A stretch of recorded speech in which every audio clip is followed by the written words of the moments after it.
Assalamualaikum warahmatullahi wabarakatuh. Selamat pagi abang kakak. Berjumpa lagi dengan Miss di pembelajaran tematik. Oke abang kakak, hari ini kita masih membahas tema 3 tentang makanan sehat. Subtema 3, pentingnya menjaga asupan makanan sehat. Pembelajaran keempat, 5, dan 6. Oke abang kakak, ini adalah pembelajaran terakhir untuk pembahasan kita di tema 3 dan subtema 3 ya nak. Baiklah, terlebih dahulu kita berdoa ya nak. Bismillahirrahmanirrahim. Raditu billahi rabba wa bil islami dina wa bi Muhammadin nabiyya wa rasula. Rabbi zidni ilma warzuqni fahma. Amin. Semoga materi yang disampaikan hari ini bisa abang kakak pahami dengan baik dan benar ya nak. Baiklah, adapun tujuan pembelajaran kita hari ini abang kakak. Yang pertama, sanggar tari sebagai wadah penari tradisional. Kemudian kita akan mengenal yang namanya storyboard. Kemudian abang kakak juga mengenal yang namanya seni karya batik. Kemudian abang kakak mampu mempersiapkan alat dan bahan apa saja yang digunakan untuk pembuatan batik. Dan yang terakhir adalah mengetahui bagaimana teknik-teknik membatik. Itu dia tujuan pembelajaran kita hari ini anak. Oke, coba kita lihat video ini secara bersama. Pastikan suara volume handphone kamu bisa mendengarkan video yang diseputar ya nak.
Oke, baiklah itulah tadi contoh dari sanggar tari. Nah, sekarang kita akan melihat sanggar tari itu merupakan wadah bagi para penari tradisional. Sanggar tari merupakan sebuah organisasi yang sengaja dibuat untuk mewadahi kreativitas seni warga masyarakat, khususnya dalam hal seni tari. Disinilah tempat berkumpul mereka yang ingin mengenal lebih dekat tentang tarian tradisional khas daerah mereka. Nah, sanggar tari juga tempat berkumpul para penari di daerah sekitar yang ingin memajukan dan melestarikan budaya daerah mereka ya nak. Sanggar tari juga merupakan contoh sebuah pembangunan sosial budaya. Nah, kita akan melihat yang kedua, storyboard. Storyboard ini untuk iklan teh pucuk harum ya. Jadi dari iklan ini kamu akan melihat apa sih storyboard itu. Nah, dari iklan teh pucuk harum ini nanti kita akan mengetahui storyboard dari iklan teh pucuk harum. Perhatikan baik-baik ya.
Nah, kamu sudah melihat storyboard iklan teh pucuk harum ya nak? Jadi, apa itu storyboard? Storyboard adalah dalam pembuatan iklan di sebuah media elektronik diperlukan alat bantu yang dinamakan storyboard. Storyboard ini berbentuk sketsa gambar yang disusun berurutan sesuai dengan naskah. Dengan pembuatan storyboard, kita dapat menyampaikan ide cerita dengan mudah kepada orang lain. Hal ini sangat penting agar setiap pihak yang berperan dalam pembuatan iklan memiliki pengertian yang sama dengan apa yang kita hendaki. Nah, itu dia tadi ya Bang, storyboard dari iklan teh pucuk harum. Nah, storyboard ini karena tidak ada di buku kamu, penjelasannya lebih lengkap, silakan kamu catat di buku tulis. Oke? Miss ulangi sekali lagi, silakan kamu catat di buku tulis. Nah, berikut adalah hasil storyboard yang dijadikan iklan. Jadi abang kakak, sebelum iklan yang ditayangkan di media elektronik itu jadi, tentu ada terlebih dahulu storyboard yang dibuat oleh si pembuat iklan, di mana storyboard ini sama dengan sketsa iklan. Ya, kita akan lihat hasil dari storyboard teh pucuk harum.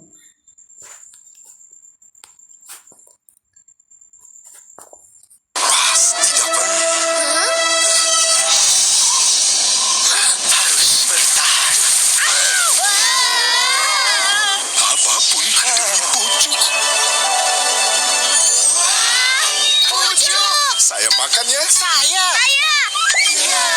Dari pucuk teh terbaik, teh pucuk harum. Rasanya pas, gak kemanisan. Teh pucuk harum, rasa teh terbaik ada di... Nah, itu dia hasil dari storyboard teh pucuk harum menjadi iklan yang sangat efisien dan efektif bahasanya. Nah, itu dia ya. Nah, sekarang kita akan melihat seni kriya batik. Seni kriya batik ini telah lama dikenal di Nusantara. Cara dan teknik pembuatan batik ternyata memiliki kesamaan di hampir semua wilayah di Indonesia. Yang membedakannya adalah pada penggunaan warna serta motif batik tersebut. Berikut adalah beberapa contoh motif batik di Nusantara. Yang pertama ada namanya motif Solo Parangkusumo, yang kedua motif Cirebon Megamendung, kemudian motif batik Pekalongan, dan motif Yogyakarta Ceplok. Itu dia ya. Jadi batik yang kita lihat ini atau baju batik yang kamu gunakan, dia memiliki motif tersendiri dan berasal dari beberapa daerah atau keunikan daerah-daerah yang asal dari batik tersebut. Jadi tidak sembarang membuat motif ya nak, pasti punya arti tersendiri setiap motif batik yang dibuat. Oke? Nah, apa saja sih Miss alat dan bahan membuat batik? Yang pertama, malam. Malam ini sama dengan lilin atau parafin. Kemudian canting, kain, wajan dan kompor, serta gawangan. Gawangan ini sama dengan tempat untuk meletakkan batik yang akan digantung ya nak. Nah, alat dan bahan membuat batik ini juga abang kakak catat di buku tulis.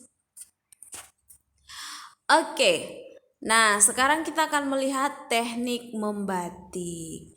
Nah yang pertama ada namanya teknik tulis, menggunakan canting sebagai alat pembuat motif. Nah, teknik tulis ini menggunakan canting ya, Bang Kakak. Yang kedua, teknik cap, menggunakan stempel yang di atasnya sudah berbentuk ragam hias batik. Kemudian yang ketiga, teknik cetak atau sablon.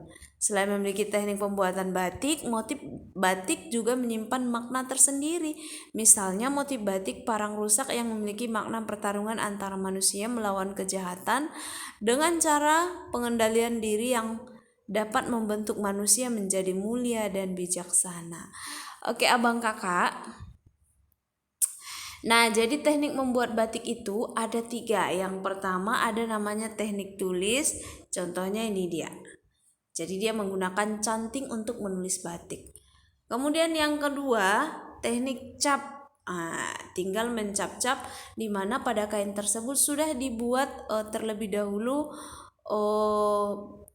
ragam hias batik. Jadi sudah ada gambar batiknya. Si pembuat teknik batik tinggal mencap dengan alat yang digunakan. Yang ketiga, teknik cetak atau sablon. Jadi sama dengan menyablon baju dengan berbagai ragam batik dan lain-lain. Nah, ini juga silahkan kamu catat di buku tulis. Jadi ada 3 poin ya yang harus kamu catat di buku tulis. Pertama storyboard, kemudian yang kedua alat dan bahan membuat batik, yang ketiga teknik membatik.